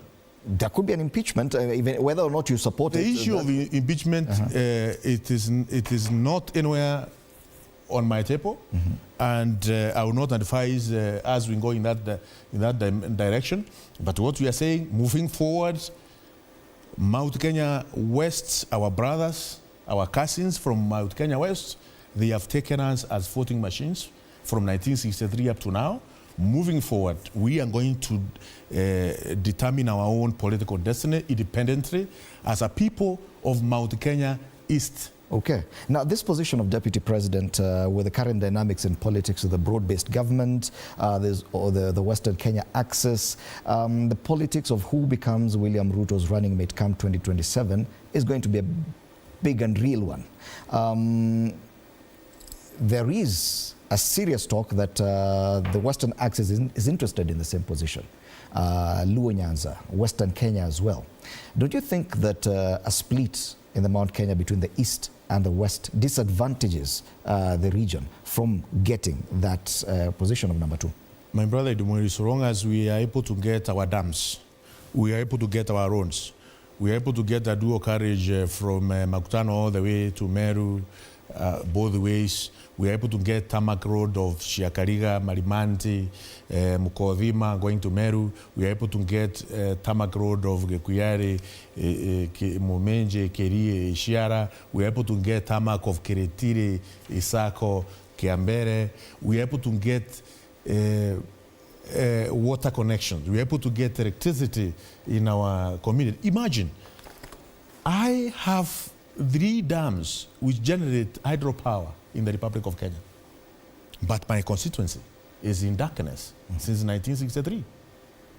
And you are here saying, we are mountain, we are united for what? When my people are in darkness. Yet you've had very senior cabinet secretaries, including for energy. That's the thing, and that's why I've come broadly, because probably those who are there, they were not able to tell Kakuya and my brothers from West that you guys, you are treating us, you are taking us for a ride. I have decided to tell my brothers from the West, we look at each other, eyeball to eyeball, that my cousin from the West, you have taken us for granted for more than 60 years. Okay. Your communities are electrified. You have better roads than us in our villages. You have water connection in our villages. When we don't have water connection in our villages, when we don't have electricity in our villages, when we don't have tarmac roads in our villages, time is up. We are going to determine our political destiny, which is going to give us what our people need as the people of Mount Kenya East. Banagakuya, it would appear that the deputy president is being made the boogeyman in some parts of the Mount Kenya region. How do you think that will affect the politics going forward? You talked about a trap, and you said that the elected leaders from the eastern side of the mountain are just walking into a trap. What trap is this, and what will be the consequences of walking? One, I just want to make some clarities. That as much as we would like to say that actually there is a doom of development in that particular area, that is totally misadvising. Go to Embu. Embu is well on it. Roads, electricity. But there is an issue with the Bele. I come from Embu. And let me tell you, if Bero is behind, it's behind because of its leadership. We had a very senior minister, Nyaga, for a long time during Moi. Nyaga never put even a single quarter of the tarmac in that area. That does not mean then we came with Nyaga's family, which represented that area for a long period. They leave it as it is. We had a one member of Bele who happened to be the chairman for budget, very strong member. He did zero. He was releasing resources to other areas, demeaning his area. What do you want us to do? As West, because you have the knife to cut the cake, you don't cut the cake to your people. If there is an issue within their leadership there, then it cannot be directed to the West, because nobody can sit to say that actually they had no leadership there before. They had very senior ministers. If they failed on their duty, then they cannot point a finger to West. And let me tell you for sure, even tomorrow, it is not Kidiki who will bring development there. It is his push to bring development to Bele. If we sit there and wait for Kidiki to bring the development, Kidiki has no his own resources. And I did repeat it here, that the resources are appropriated by the parliament. He's the one who appropriates. If we need the roads there, he must debate about the roads. Roads has to be put in the budget line, and what Kidiki can do is only to push for the resources, probably to be released from the treasury and nothing else. But Kidiki has no authority by the law to initiate any project from where does he get those resources from? Okay. It's only the head of state who probably can give a roadside project. But it is also long, because everything has to be under the roof of the budget. Okay. Yes. And why do you think that it's right to blame the western side of the mountain for lack of development of the eastern side? It is not elected leaders from the western side. Today they are lucky that they have a minister for water. It is a if they need dams, they have now the minister. They can only blame themselves. Okay. It is. I mentioned from the beginning that politics is about allocation of resources authoritatively. In the Muli, resources are allocated in Parliament and reallocated in Parliament. And they are allocated... Where you all see... Listen, budget of the Republic of Kenya is a document of executive developed by the President and his team, which is brought to the to Parliament for us to scrutinize. It is true, different committees of Parliament sit down and present the budget of those state departments to the budget committee, okay? But remember, these state departments are led by ministers and the PSS who are serving the executive. So budget is a document of the executive. We had an executive from 1963 to now, which believes that, which looks at Mount Kenya in the eyes of Kikuyus only. When a huge amount of budget allocation goes to Kikuyus, it doesn't go to Merus, it doesn't go to Dharakas and Nithi, it doesn't go to Embu and Beres. So we have been rammed together in the name of Kikuyus. That's why today I have to explain again and again that I'm not a Kikuyu, which I am not. I'm a Mumbere. And we have Bere people who have been marginalized for years. We have Dharaka people who have been marginalized for years. We have Chukas and people from Mara who have been marginalized for years. We have Egembes and Tiganians and the Mentis who have been marginalized for years. And our constitution talks about marginalization from the first chapter to the last chapter. It talks about the principles of equity all through. And we have not seen the principles of the equity and the marginalization. Not even a devolution? Embu County, how much does it get from the national kitty compared to Kiambu County? Kiambu is a much larger county than Embu.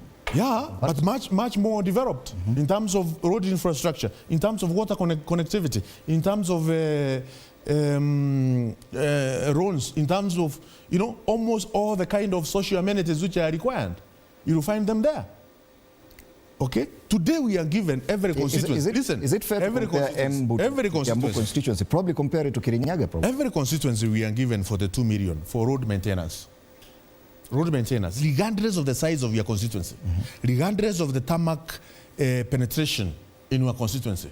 You will find some constituencies, for instance, in Muranga, in Nyeri, have about 60% tarmac.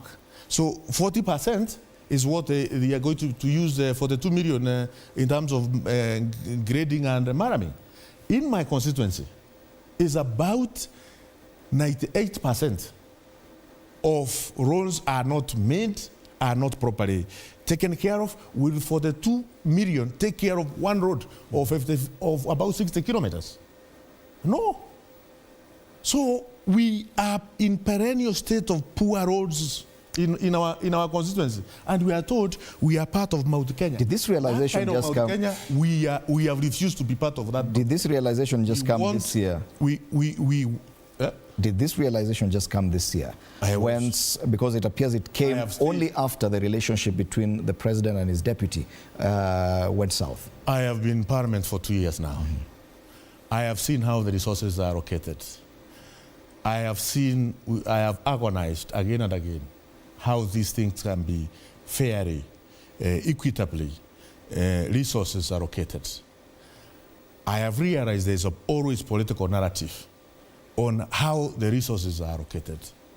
That political narrative on resources allocation has always favored Mount Kenya West. I have decided, and we have talked with the people of Mount Kenya East. Elders have sat down, and we have decided in one voice that our resources, we need to see our resources independent of Mount Kenya West. Because the notion is, when the president allocates a huge dam in somewhere in Kikuyu land, when the president allocates a road, a dual carriage road, which is cutting through mainland, Kikuyu mainland, then Mount Kenya is sort of, let me tell you, our mountain has been held hostage since 1963 by people who are calling themselves Mount Kenya Foundation.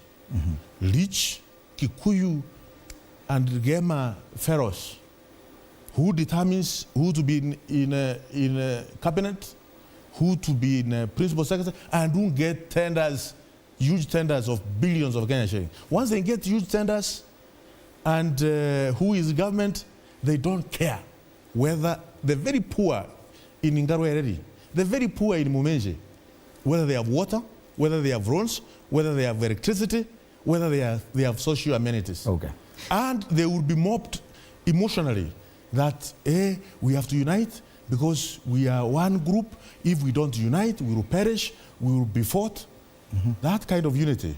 Idumuli, as Mount Kenya East, we have said we want unity of development, unity of projects. Okay. From Meru, Tharaka Nithi County, Embu County, Kirinyaga County, and even Izuru. So this narrative about the Nyahururu Declaration is very separate from theirs, yet they still support Bwana Kindiki. It would appear that they too see Bwana Kindiki as their option. Where do you think this conglomeration, this agreement of thought comes from, Bwana Gakuya?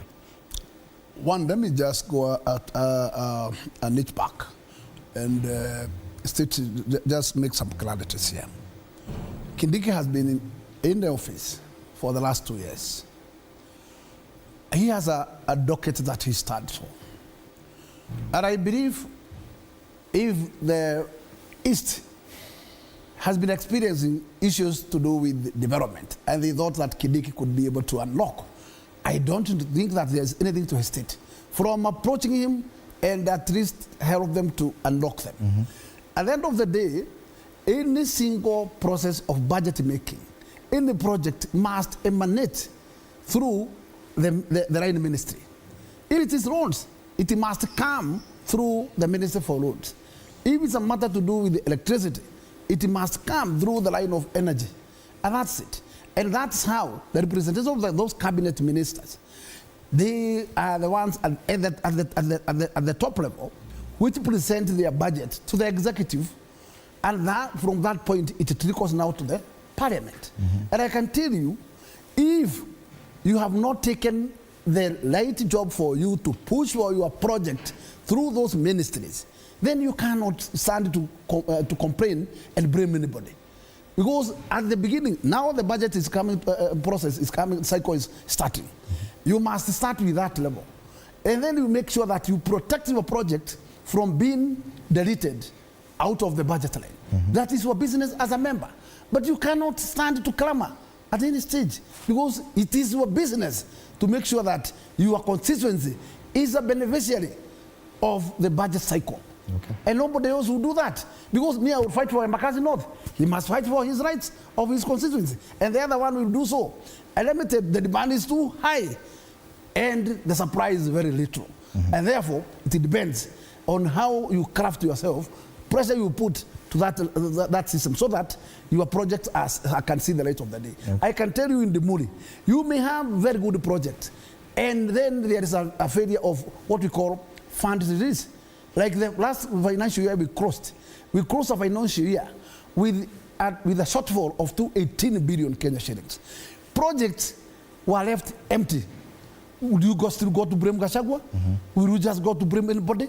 Whom will you blame? Because the budget cycles are done, everything is done, the parliament has done its job, and then the battle is taken to the treasury for Exchequer to release resources. The ministry have done their duty. They have done what we call procurement. They have procured a contractor. The contractor is on site, but he has not been paid. He leaves the site and he disappears. Would you still blame the deputy president? Okay. What about some of these social projects that the deputy president has been talking about? Of course, the infrastructure is separate. Issues to do with fighting alcohol, even some of the agricultural projects, coffee, tea, milk, that the deputy president has said he will ensure that those systems work. How come they're not working this time around? Isn't that the same thing that they're complaining about? But I can tell you for sure, in the Muri, how do you give somebody a duty to deliver without resources?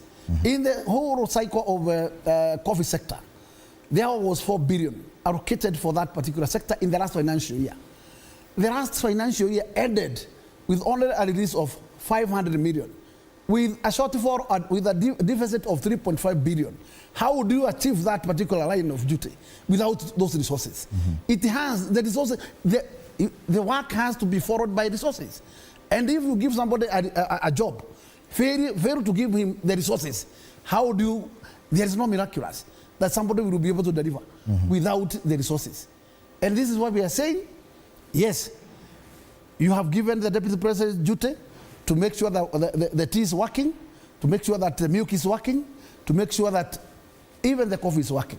But are the resources following him? Okay. If we want to finish him by failure to release the resources, then it means even by the time we are giving him that particular job, you had So do you think that the resources did not come his way because of his bad relationship with his boss? I don't think so.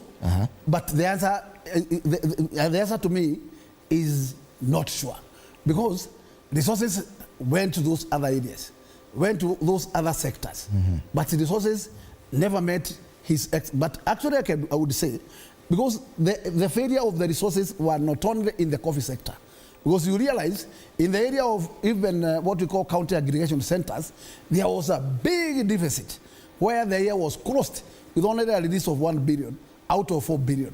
So even the flagship project, there was a big shortfall because the year was closed by only releasing 300 million out of 3 billion. So it was a big gap. Okay. And therefore, if that gap was created by shortfall of revenue collection, whom do you blame at the end of the day? How did it be different for when Professor Kithure Kindiki is just a member of the cabinet, same as a deputy president? If the deputy president can suffer a serious reduction in allocation, how different would it be for an interior CS in the same attempt?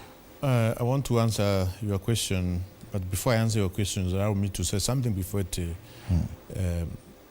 We saw what Senator for Kiambu said a few days ago, that he cannot believe that leaders from West are saying someone from a community which has very few votes compared to Kiambu, which has 1.2, or I don't know, or you said 1 point something million votes.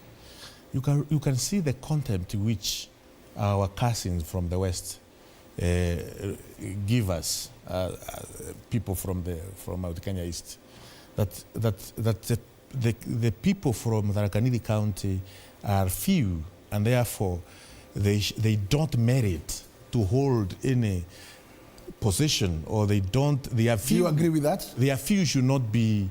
At your level, local, do you agree with that? That's what Karungu Adhang was saying. That's just one person. That's what Karungu Adhang was. He's a senator. He's a senator representing huge population. Okay, that's what he's saying. Look at the contempt which our brothers. But should we break West, it because of such West, they are giving us? There's a lot of support. This has been the contempt. There's been a lot of support over 48 members from that side. Let me make my point. This has been the contempt which we have also seen with a very high office of the land. So, and we are saying time is up. We are not going to allow such kind of contempt again. We want to be treated as a region with enough vote to determine. You talked about high office in the land. Are you saying the deputy president's office is contemptuous of the Mount Kenya East? That is upon your interpretation, Jimuri. What I have said, I have said. How you interpret it, whatever you do with that, with what I have said, is none of my business. It's open to my interpretation. Yes. Okay. So, in the morning, I just want to post that. So, I was to say two things. We need Kithure Kindiki has demonstrated. He has the intellect, he has the demeanor of that of Mwai Kibaki. We need, our region is a very productive region. If it is properly harnessed, the energy of the region, if it's properly harnessed economically, is a region which can move forward, you know. And my question was, as you respond, because Kithure Kindiki has been in cabinet for 2 years. Yes. So has Deputy President been Deputy President for 2 years. What is the difference? Why do you think Kithure Kindiki would do better? We have seen how he has handled his Ministry of Interior. He's the only minister who has not been relocated, who has not been reshuffled since Kenya Kwanza government started. All the other ministers have moved from one ministry to the other. It's a very strong show of confidence by the leadership of Kenya Kwanza or by the president, by the appointing authority. All other ministers have moved from one ministry to the other. Kindiki has held the security and government coordination affairs of this country in the most attractive way. And we can be able to see. Does that qualify him to replace Gachagua? We are not saying he replaces Gachagua. We are saying Gachagua, let him remain as deputy president. Kindiki does but not. But after 2027, you said he needs to be replaced. Kindiki, it is a prerogative of the president to know who will be his running mate. And we are supporting William Ruto 2027 to 2032. If William Ruto decides to get another run, that is his business. But what we are saying is we want to see our area refertilized by the intellect, by the sharpness of mind of Professor Kindiki Kithure, moving forward.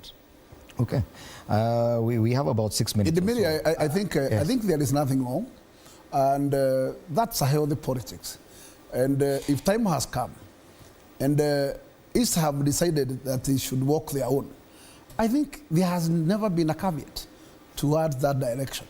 The relationship between the whole Mlima as a Gema community was a unity of purpose, and I think if the East feels that they have been undercut by the West, because in totality, in reality, the answer is no. If there could be a sharing of power by the West without clear representation from the East, then we could say otherwise. But we have seen, even by the first cabinet of this particular regime, we had a full minister of agriculture from Meru, a full minister for interior in the Rakanini. Nobody could tell us that, in fact, there was a mischief in terms of representation. And I think those leaders are not only there just to be froghouse. They are there to make sure that the interests of their people have been taken to, together with the elected leaders. And that's why I'm saying the finger should not be pinpointed to West at all. If the West has been vigorously pushing for the project, you can't tell us it was a favor. It has never been a favor. Because if a minister in charge, you have the same minister with you, and there are difficulties, that minister could be able to call sittings to the local members, telling them, here there is a block towards our goals, and the West is sitting on us. But we have never seen or heard that kind of claim. And therefore I would say, the time has come. And that's why I'm just call it a trap, because it is a trap. The trap here is to split the Mount Kenya region. And the fear is that Mlima may walk out in full. That's the only fear. And this is the fear of the unknown. And I can tell you, the fear is that in case the Mlima decides to move out, to walk out of the government, how can we lose the whole team? And it's a very dangerous numbers if they walk in block. And the idea here is to prison the numbers, come to it in case Gachagua decides to go otherwise. But I can tell you, is there a high likelihood that will go? And I can tell you for sure, there is no any other game matrix here. The matrix is to split the Mount Kenya to make sure that there is a portion that will still stand with the regime to the end. And but I would like to say, nobody has alluded to that direction, that Mlima is heading anywhere. We are the people who stood with Uhuru, with Uhuru, we now standing with Ruto. And let me tell you, we decided to go work with him willingly. We are never forced. But if the time has come that we must be forced to go in a different direction, well and good. We are requesting the 6 members of parliament who have not joined the others members to please join us, so that both Mount Kenya East and Mount Kenya West can be one. We are very happy with the leadership of Mount Kenya West. 48 members of parliament came together, and they said that is the direction which they are going to take. They are agreeing with the members of parliament from Mount Kenya East that the only link which can give us more revitalization of project financed by government is Professor Kithure Kindiki. So we are asking my brother Mheshimiwa Gakuya, my brother Senator Karungu Wathang'wa, Senator Medho, Mheshimiwa Mejadong, and the other elected member, Mheshimiwa Koimburi, let them come together so that we can move in that direction. The 70 members of parliament, they are not sick. We are quite fine. And the direction we have taken is still uniting the mountain. Okay? So this so you're still interested in a unity even with the West? No, we are united. You've been talking about the East so far. Yeah. We are talking about the East as a dependent entity, but we are joining together in the name of Professor Kithure Kindiki as a link, of issues concerning the mountain, both Mount Kenya East and Mount Kenya West, matters development, matters kingship. We know who is after kingship, and we have no problem with that. Geoffrey Ruku, MP Mbeere North, James Gakuya, MP Embakasi North, thank you for your time at TV47. The discussion about Mlima, usiguse Mlima, imesemekana hivyo.